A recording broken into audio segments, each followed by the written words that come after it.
বিনা সালাতে আপনি মুসলিম দাবি করেন, এটা কি করে হতে পারে?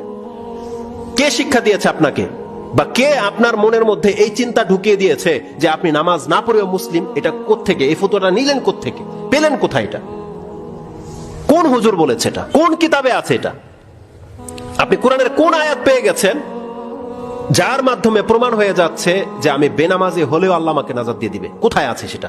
সে হাদিসটা কোনটা যার উপরে ভিত্তি করে আপনি বেনামাজি হয়ে বসে আছেন? কে আপনাকে উদ্ধার করবে? আল্লাহ সুবহানাহু ওয়া তাআলার পক্ষ থেকে এটা কেমন বিধান নাজিল করে দেওয়া হয়েছে? আপনি সবথেকে শ্রেষ্ঠ ইবাদত কায়েম করতেছেন জিহাদ, আপনি অস্ত্র চলতেছে, সামনে শত্রু কাফেরকে হত্যা করছেন, আর রাসূল বলতেছে যে ওই অবস্থায় নামাজ সময় হয়ে গেলে তোমার নামাজ মাফ নাই। রক্ত লেগে আছে, কাফের রক্ত, অস্ত্র চলছে, তুমি থামতে পারবে না, কিবলার ঠিক নাই, পবিত্রতা নাই, ওই অবস্থায় অস্ত্র চলবে, তাকবীরও চলবে, রুকুও চলবে, সেজদাও চলবে, তোমাকে ঝুঁকতে হবে না। রিজালান, হাঁটো আর সালাত পড়ো, রুকবানান, ঘোড়ার উপরে সালাত পড়ো।